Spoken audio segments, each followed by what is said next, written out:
Welcome friends. आज हम जो अभी आरआरबी की जो एग्जाम चल रही है उसके बारे में जो करंट अफेयर्स के क्वेश्चन है वो बहुत ही आसान तरीके से इस वीडियो में देखेंगे। तो देखिए यहाँ पे कुछ इंपॉर्टेंट ऐसे खबरें हैं। जो विश्व दृष्टि दिवस ये कब मनाया जाता है? ये अक्टूबर के सेकंड थर्सडे को, ओके, 8 अक्टूबर इस साल में आ गया। तो उसी तरह भारतीय विदेश सेवा दिवस ये 9 अक्टूबर को आता है। वर्ल्ड विश्व डाक दिवस दैट इज 9 अक्टूबर, ठीक है। पोस्टल डे जिसे हम कहते हैं। मानसिक स्वास्थ्य दिवस, विश्व मानसिक स्वास्थ्य दिवस that is 10 October. Next one is अंतरराष्ट्रीय बालिका दिवस, ठीक है, देन 11 अक्टूबर। देन विश्व मानक दिवस mean world standards day that is 14 अक्टूबर। तो कुछ हम ऐसे बुक्स देखते हैं जिसके बारे में आपको पता होना चाहिए। शशि थरूर के कुछ बुक है जैसे कि द बैटल ऑफ बिलोंगिंग, ये किसका किताब है? तो ये शशि थरूर का है। Fall again and rise again ये किसका है? तो संदीप अग्रवाल का। The India way the strategies for an uncertain world ये एस जयशंकर ने लिखा है। A time for mercy John Grisham, a time for mercy John Grisham. तो भारत और बांग्लादेश के बीच जो नौसैनिक अभ्यास हो गया उसका नाम है बोंगो सागर, ठीक है। तो ये क्वेश्चंस बहुत बार आ चुका है और आप अभी इस साल में भी आने के चांसेस है। तो नेक्स्ट वन इज यहाँ पे देखिए जिमिक्स 2020 ये दो देशों के बारे में बीच हो गया अभ्यास, युद्धाभ्यास नौसेना का, तो भारत और जापान, जिमेक्स, ठीक है। तो ये ध्यान रखिए।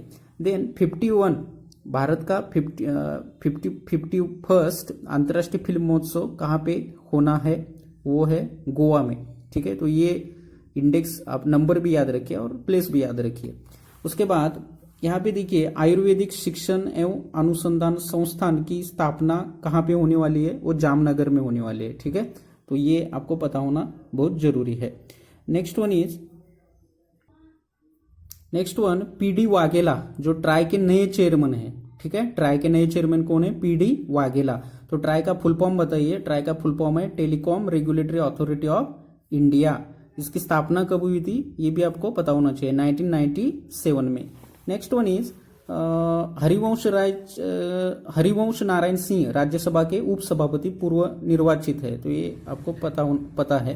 तो आनंद बाजार पत्रिका के जो नए चेयरमैन, आनंद बाजार पत्रिका समूह का की जो अविक सरकार है उनको पीटीआई के नए चेयरमैन घोषित किया गया, ये याद रखिए। तो उसी तरह यम राजेश्वर राव को रिजर्व बैंक के डिप्यूटी गवर्नर है, ठीक है। तो ये ध्यान रखिए। उसके बाद शेखर कपूर वो film and television institute of India Pune के नए अध्यक्ष कौन है? तो है शेखर कपूर को, ठीक है। प्लेस भी याद रखिए, पुणे में है। कब स्थापना हुई थी? 1960 में, ठीक है, इस इंस्टीट्यूट की। उसके बाद नीतू डेविड को भारतीय महिला क्रिकेट टीम के सिलेक्टर जो है उसका अध्यक्ष सिलेक्ट किया गया, वो है नीतू डेविड, ठीक है। तो ऐसे ही कुछ इंपॉर्टेंट ऐसे खबरें हैं। अनिल जैन को अखिल भारतीय टेनिस संघ का नया अध्यक्ष चुना गया। उसी तरह goalkeeper Gurpreet Singh Sandhu that is सर्वश्रेष्ठ भारतीय फुटबॉलर का उनको सम्मान दिया गया। तो ऐसे आपको याद रखना चाहिए। तो यहाँ पे देखिए सोम प्रकाश नामक समाचार पत्र किसने आरंभ किया? सोम प्रकाश समाचार पत्र ईश्वर चंद्र विद्यासागर, ठीक है। देन ये जो नागरिकों की सेवाओं के लिए प्रतियोगी परीक्षा प्रणाली का कब आरंभ हुआ? 1853 में। वर्नैकुलर प्रेस एक्ट किसने रद्द किया? जो लॉर्ड रिपन ने, ठीक है, 1878, ठीक है। किसने रद्द किया? लॉर्ड रिपन ने। और किसने शुरू किया? लॉर्ड लीटन ने, ओके। देन ऐसे ही जो इंपॉर्टेंट ऐसे है तो देखिए राज्य पुनर्गठन आयोग के अध्यक्ष कौन थे? फाजल अली। नागालैंड कब स्थापित हुआ था? 1963 में। तो इसका डेट और ये भी ध्यान रखिए। तो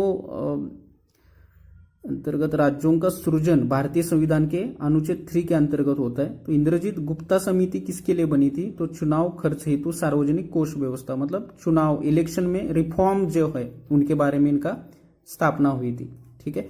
तो ये हमें याद रखना चाहिए। हंटर आयोग की नियुक्ति किस कांड के बाद हुई थी? वो जालियानवाला बाग हत्याकांड, आपको पता हो। तो तत्कालीन उड़ीसा किस वर्ष बिहार से अलग हो गया? वो 1936 में, ठीक है, तो ये डेट आपको पता होना चाहिए। उसके बाद Hindustan socialist Republic association party की स्थापना कब हुई थी? 1928 में। तो बलवंत राय मेहता समिति के प्रतिवेदन के अनुसार महत्वपूर्ण संस्था कौन सी है? वो है पंचायत समिति। तो नेशनल कैपिटल जो है अपनी इंडिया का, दिल्ली, उसको संविधान के किस संशोधन से बनाया गया? तो 69 आपको पता होना चाहिए, कॉन्स्टिट्यूशनल अमेंडमेंट एक्ट 1991 में। तो ऐसी इंपॉर्टेंट ऐसी खबरें हैं।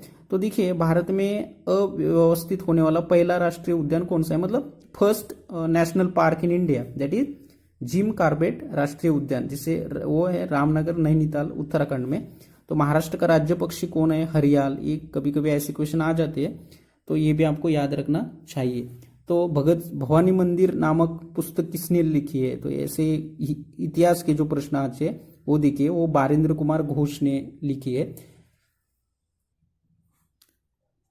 तो यहाँ पे देखिए, ये रेज एक स्कीम है, रेज 2020, दैट इज RAISE। इस किसके बारे में? वो है आर्टिफिशियल इंटेलिजेंस के बारे में। तो ये आपको ध्यान में रखना चाहिए। तो एक मेगा वर्चुअल शिखर सम्मेलन जो इलेक्ट्रॉनिक्स रेज, मतलब responsible artificial intelligence for social empowerment, ठीक है।